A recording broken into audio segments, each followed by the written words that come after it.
Hey, so this is going to be a quick follow-up video on the protective gear guide I did the other day, but this one we're going to focus more on weapons and different type of weapons and sort of our recommendations on where to purchase weapons from for sort of each of the main weapon categories. So yeah, before we get too into the different manufacturers and everything, there's probably just a couple of things we want to clarify first that are sort of you want to look for across all the different weapons that you get. And I'm mainly talking about things like flex and how the point is handled. So when we go to flex, for the most part you want something that's going to probably flex at least below 14 kg. That's usually long swords. One-handed weapons, less than 9 is good. Even down to 6 kilograms is also good. So when I talk about flex, we're talking about when we land a point, how much bend the sword has. Typically we want to look at it flexing mostly in the weak half of the sword and not much flex in the strong half. So as you can see, it bends mostly towards the point, not so much towards the hilt. The reason we want that is so that our strong is still strong and the sword generally isn't going to be as floppy. If it sort of bends evenly the whole way through, they're usually quite a floppy blade. And then fancy with them can be a bit how you going. The other thing to think about when it comes to your sword is the tips on them. So we usually want you to get either a spatulated tip or a rolled tip. So for example, on a rolled tip, I have this rondelle dagger here from Regenyei. And if you have a look, the tip there, if I can get it to focus, if I can aim properly, it's just going to focus on my face. Anyway, so you can see there that the tip is folded over to give it a wider surface area. That just stops or minimises the chance of any sort of puncture happening through the gear.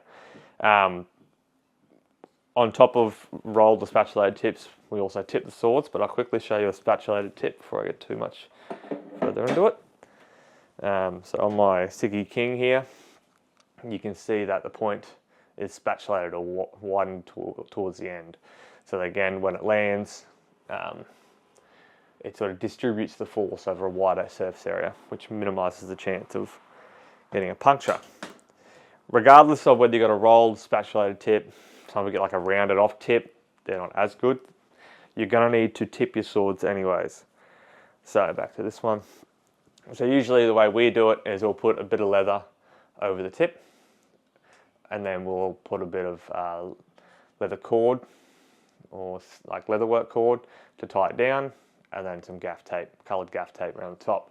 The reason my stuff's all coloured is because most tournaments require it to be coloured, usually in Australia. Typically yellow or red are the two go-to colours typically. But yeah, so that sort of is the tips that we want, spatulated or rolled. Yeah, so we've got flex, we've got the tips, and now we'll talk about the different options for different weapon categories and sort of recommendations around that. We'll start with the longsword first. There's probably two manufacturers that I've had a lot to do with, and that the club has had a lot to do with when it comes to longsword. That's going to be either Sigi Forge or Regenyei. Both make great fetters.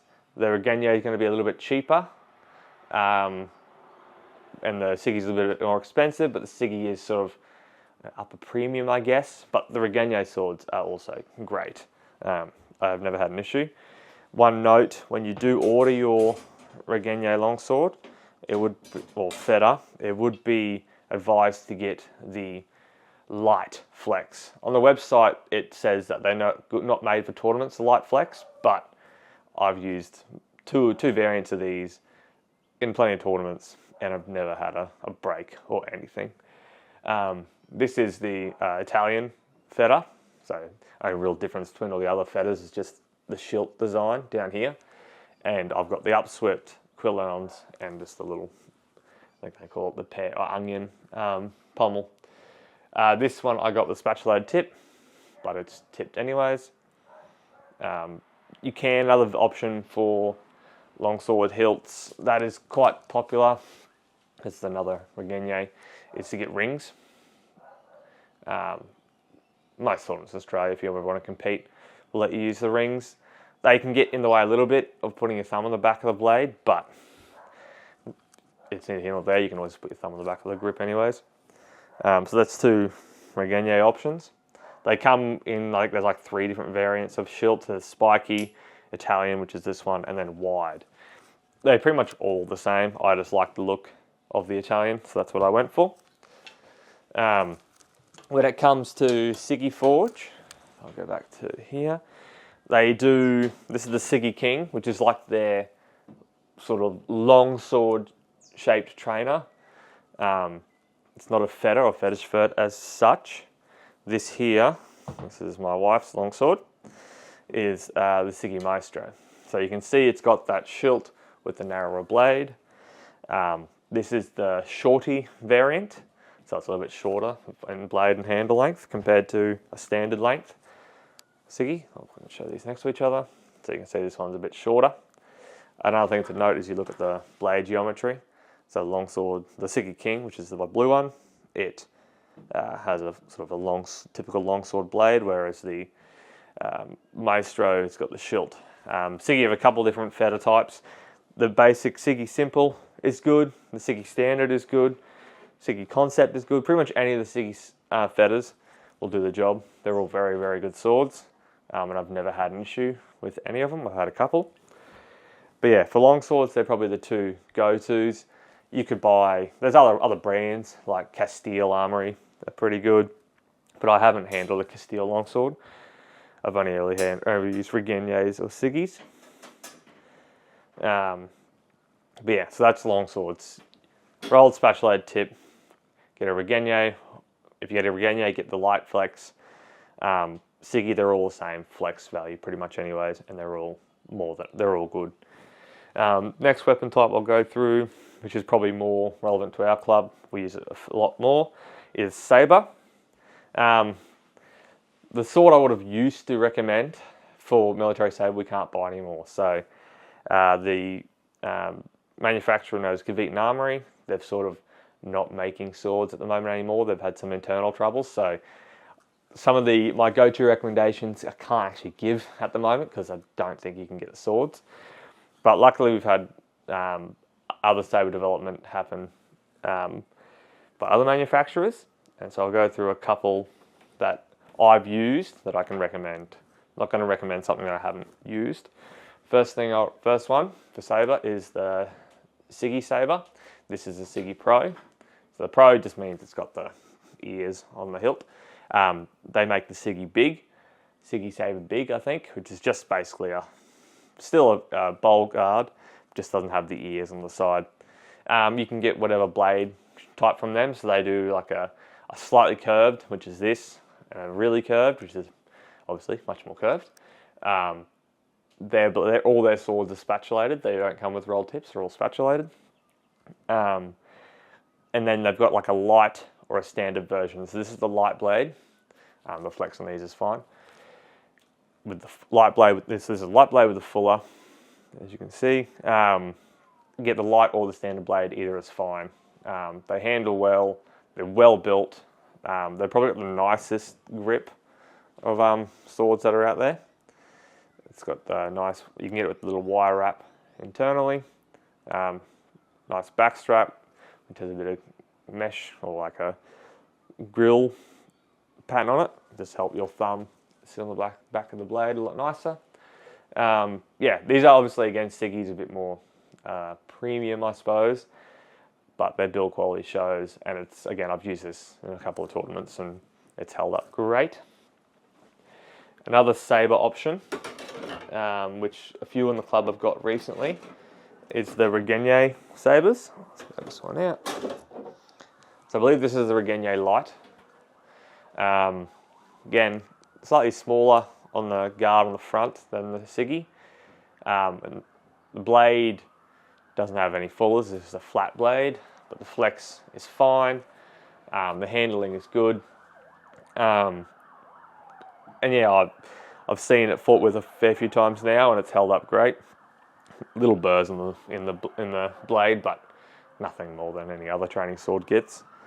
So yeah, this is the Regenyei Light. They do a tournament and they do a duelist version as well. The tournament is a bit heavier. I haven't got the specs on these. If I was to ever do a more in-depth review, I'd do the specs. But just for this, if you're looking for a more affordable saber, the Regenyei Light is great. It covers. You can use it in tournaments. It's good enough for our military, British military saber stuff we do. Handles fine. It's light, moves well in the hand. I would recommend getting the kick out on the grip as an option. I think it doesn't cost you anything extra, but I would definitely get that little kick out rather than a straight grip on the handle there, just for your pinky to rest in. And when you're doing those sort of undercuts and whatnot, you can a bit more leverage to flick that blade forward. Another saber option. Not sure on the availability of it anymore. As with everything, everything's always changing. But this is my sort of. It's commonly done, but it doesn't come as one piece. So this is a Castille 20mm dueling saber blade on a Hanwei Pecoraro hilt. So obviously it's a big old bow hilt. This is the sword I use in tournaments. It moves very quickly. It's very, very light, but it's actually a little bit heavier than my Sigi. So mostly because of the big bow hilt. But yeah, good sword. Castille, I think Castille are changing their the way they're going to make their dueling saber blades now. They're going to change the tang design, so it won't fit in most other secondary or aftermarket hilts anymore. But it's not a problem if you just buy a Castille dueling saber blade within their sword. Just buy a Castille dueling saber, you get pretty much the same blade, and their hilts are fine. I've handled those before as well. So another good option is Castille Armory for sabers. Right, next one. Another weapon that we use a lot in our club is the small sword. I've really just got one recommendation. That's to just get a feather small sword. They're affordable. They use like a musketeer épée blade. The hilts are great. They're very pretty, and they're hardy enough for fighting a small sword. The small sword's not that intense. But yeah, feather small sword for your small swords. Pretty simple. I wouldn't even look anywhere else, to be honest. Great little swords. Handle well. The designs are very good. Yeah, can't go wrong. Feather small sword. Next, we'll look at rapiers. Now, I'm not sure how confident I am to talk on rapiers because I suck at rapier and I haven't found a sword that I like enough yet. But the one I usually use is a Caviton #1 cup hilt rapier. But again, Caviton aren't making swords at the moment anymore, so I can't really recommend that. The other one I use a lot is this Regenyei swept hilt. I think they call it the ligamental or something like that, is this version in particular. I got this one with you can customize all the Regenyei stuff, so I got this one with the roll tip. But yeah, sword, it's a rapier, I'm not great with them. But it handles fine, cuts and thrusts is fine. They do a cup hilt variant if you want something with a bit more hand protection. The swept hilts are quite open, like you can get hit in the fingers quite easily if you're not paying attention. I've ordered a Pike Armory shell hilt rapier, so when that gets here, I'll be able to see if it's any better or worse or whatever. But again, Regenyei, their rapiers are fine. They do like a more open hilted version of this. Actually, I'll grab that. Give me 2 secs. So this is the two different Regenyei rapiers. Sorry. So this is the standard model. As you can see, it's a bit more open. I'll flick it this way maybe. Where can you see that? Let's go here. Yeah, so you can see this one, it's got a few more bars along the front, whereas this one, the standard is very open and the handle is very long. So you can customize the different lengths of everything. So it's like a 105 centimeter blade with a 13 centimeter grip. I don't know what the size of the standard grip is, but it's quite long. You can nearly fit 2 hands on it. Like if you look at the grip on that, you don't even need to put your finger through any quillions. or anything, all through the finger rings or anything like that. It just fits in the hand. You can really get 2 hands on it. Whereas my one, so this is my wife's sword, my one, the grip's a lot smaller, just so it rests in the in my wrist joint when I hold it out straight. But yeah, Regenyei rapiers, they're fine. They do the job. The next one I'm going to talk about are side swords. Again, my recommendation for side swords, like the best one to go for, in my opinion, is just the Gewichten #1. Great, light, sturdy side sword, but unfortunately they don't make them anymore. I noticed Sordia make a side sword, their light side sword looks similar. I'd love to see how that handles, to see what it's like, but I can't buy any more swords at the moment for the time being. Got some more on the way. But yeah, if you can get a Gewichten #1, great light sword, easy to fence with, fun to fence with. You can really wallop each other and they don't hurt. But because we can't get those, there's a couple other options I can give. I've got 2 Malleus side swords. This is the Iago. This one's got a slightly longer blade. It's got a 95cm blade rather than a normal 90cm blade. These are good. These are a bit expensive. Again, they're sort of like a Sigi Forge. They're a bit more fancy, but build quality is next level. They are so professionally made. They come apart. You can actually swap the blades and the hilts around if you want to. Like I've got their Duelist side sword. It's got a slightly broader, shorter blade, and I can pull the pommel and grip off this one and put it on that one if I wanted to. But yeah, Malleus is one option for side swords. Regenyei makes side swords. I would just get the lightest trainer version that you can. They can be a little bit heavy, but yeah, they're fine for the most part. Another option for side swords is Blackfencer. This is their complex hilt or swept hilt side sword, so it's sort of getting rapier-ish, but it's got a shorter 90cm blade on it. But yeah, this is a little bit heavier. Just one caveat with Blackfencer, their blade geometry is quite different to most training swords. They go for a more realistic blade design, so the edges are a bit narrower than most other training swords. They do take a bit of edge damage, but you just file it off and they're fine. I've never had an issue with this one. It's done a couple tournaments as well.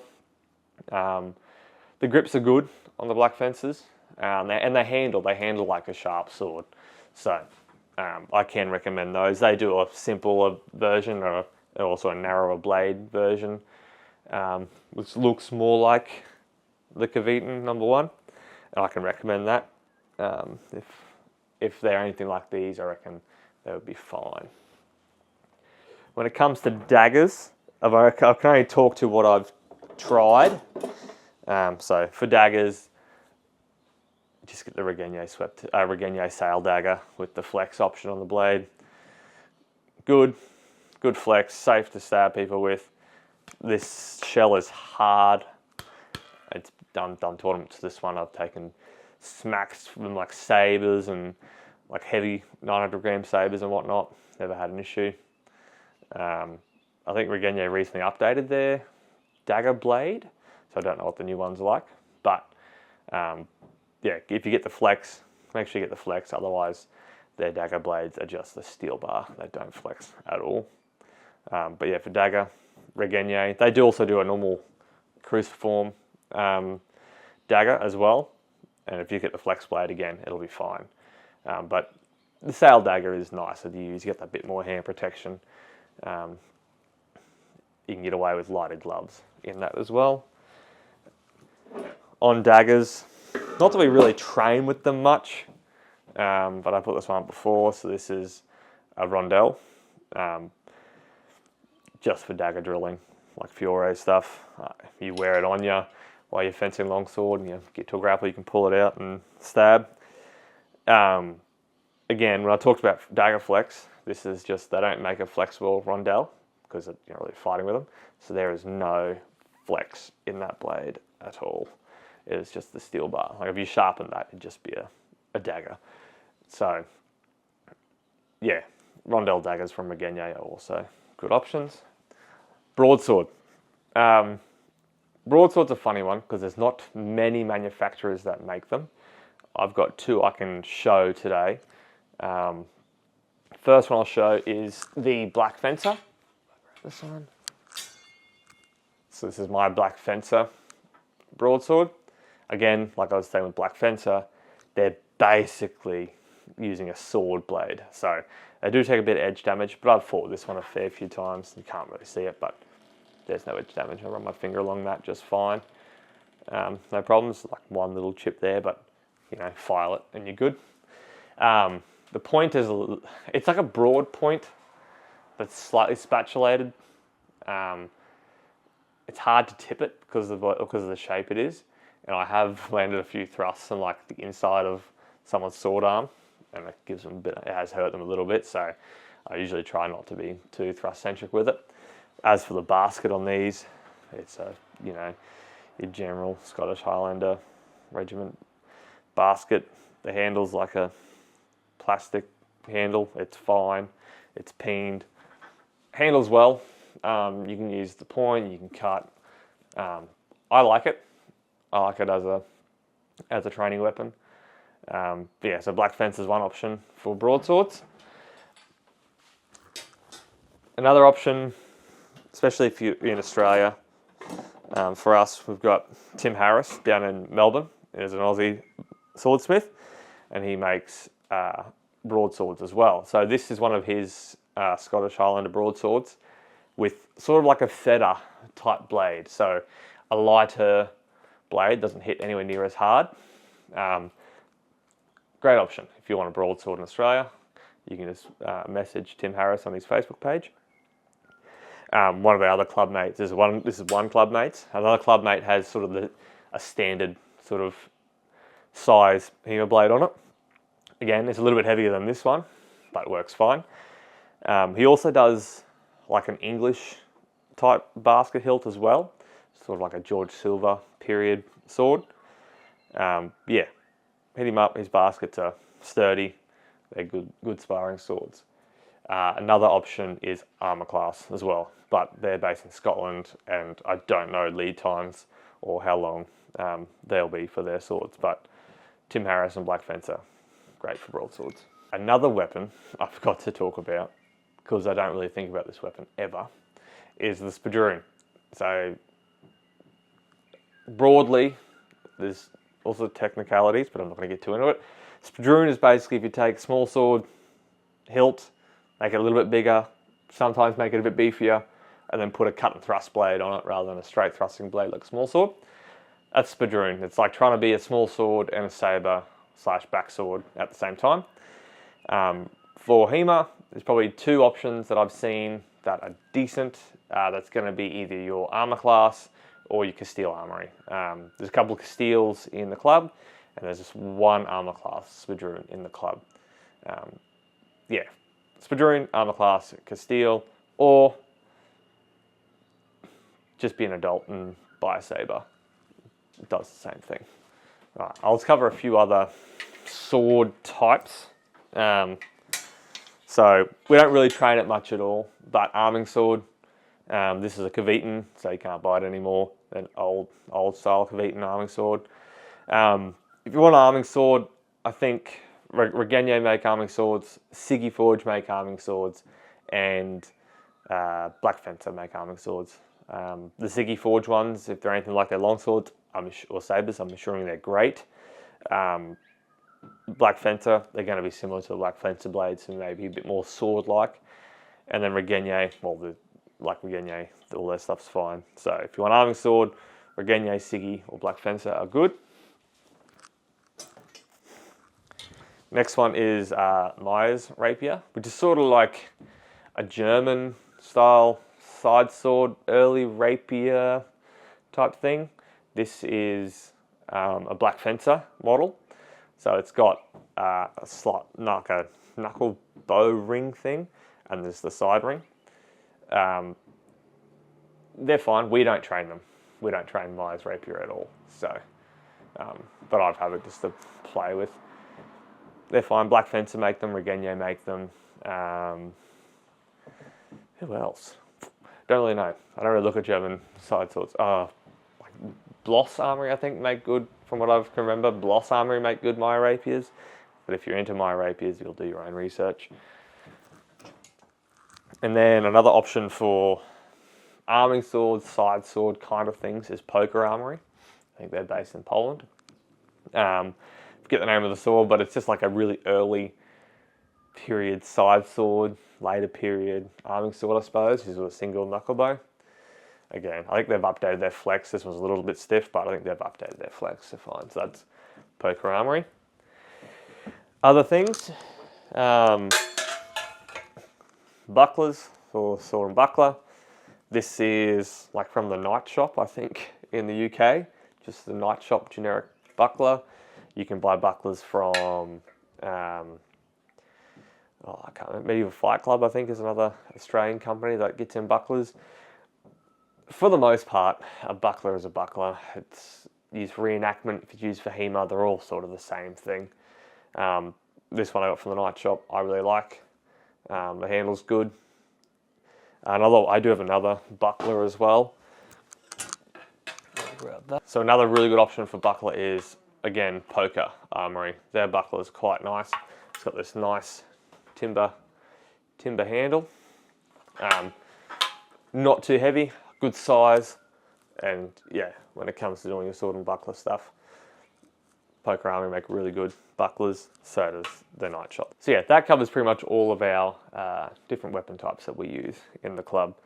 The main manufacturers that we mostly go for are Sigi Forge, Regenyei, used to be Caveton, but you can't really get Caveton, Castille Armory, and yeah, that's and Tim Harris for like broadswords and stuff like that. That's mainly what we use. You can look around and see what you want, shop around. But yeah, it's just about making sure that the weapons you get fit the specs that you want them to. So just if you're thinking you want to compete sometime in the future, just come ask or look up old tournaments and look up their weapon spec sheets. Especially in Australia, they're pretty standardised across the board.